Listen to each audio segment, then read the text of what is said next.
Dear colleagues, first of all, I'd like to thank Sergio and Parvis for the kind invitation to present these data in this important congress. So the topic is, does partial absorbable meshes influence chronic pain in groin hernia surgery?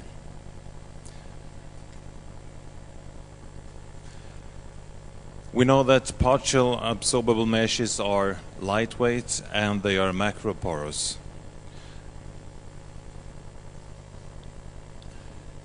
The main two partial absorbable lightweight meshes on the market are Viper 2 and Ultra Pro.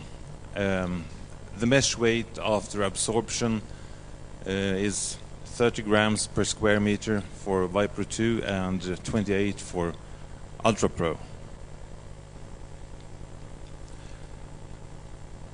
So what kind of evidence do we have to use these kind of meshes? Actually, there are 5 randomized controlled trials published so far with Viper 2, which was the first partial absorbable lightweight mesh that was manufactured. Concerning Ultra Pro, there is only one study so far, and it's not yet published but presented in congresses, so hopefully it will be published later.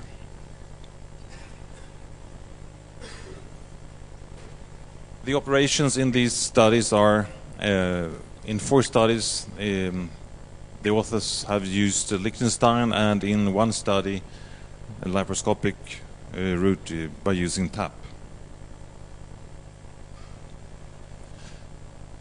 Post and co-workers published the first one in 2004, a single-center study with 60 Viper 2 patients and compared to 48 Sergi Pro heavyweight meshes.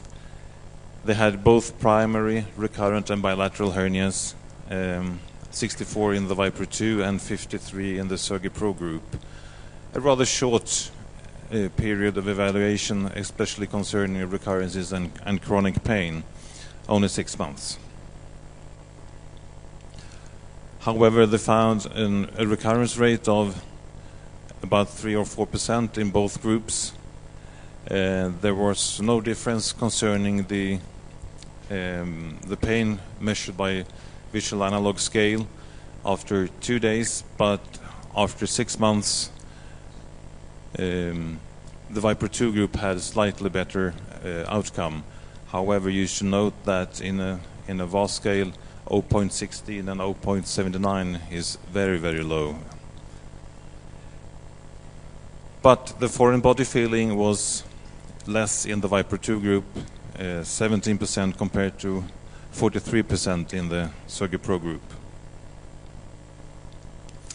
So the authors concluded that the lightweight polypropylene mesh may be preferable for Liechtenstein repair of inguinal hernia, but larger cohorts with longer follow-up are needed before it can be recommended for routine use.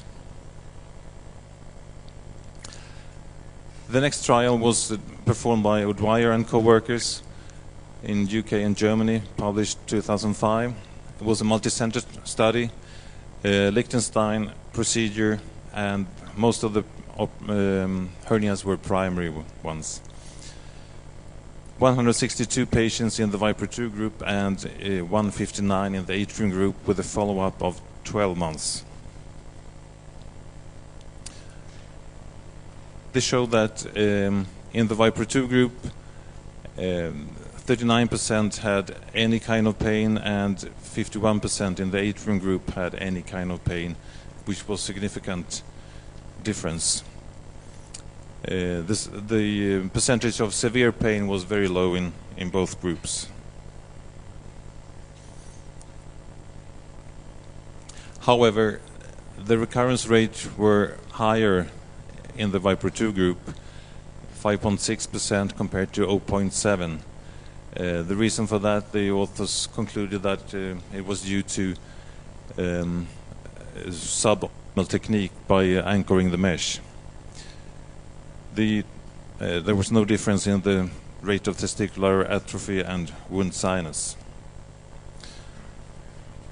So their first conclusion was, this study supports the hypothesis that reducing the amount of mesh left in situ after inguinal hernia repair reduces long-term pain.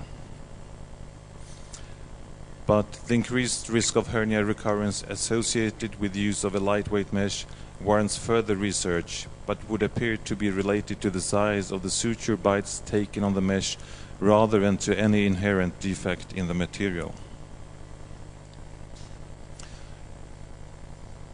We performed a multicenter trial in Sweden and Finland.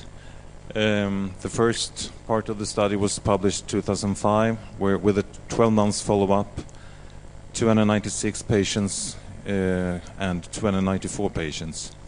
It was a 6-center study, only primary unilateral hernias. In this first publication, we used the questionnaire and selective clinical examination to evaluate the patients. There was no difference in the return to work between the groups, 16 days in both groups. And the return to normal daily activities was 19 compared to 21, which is non-significant. We also measured the patients filled in the short form 36 questionnaires, where we found that the patients in the parameter bodily pain had rather low bodily pain score, which means that the bodily pain is rather severe pre-op.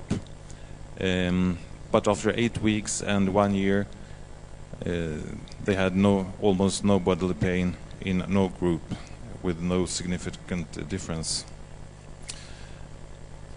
The same result was for physical function.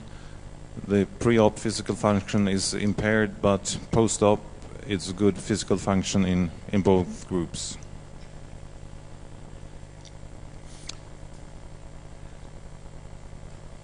The most interesting part of this study was, however, the 36 months follow-up, which was published 2006.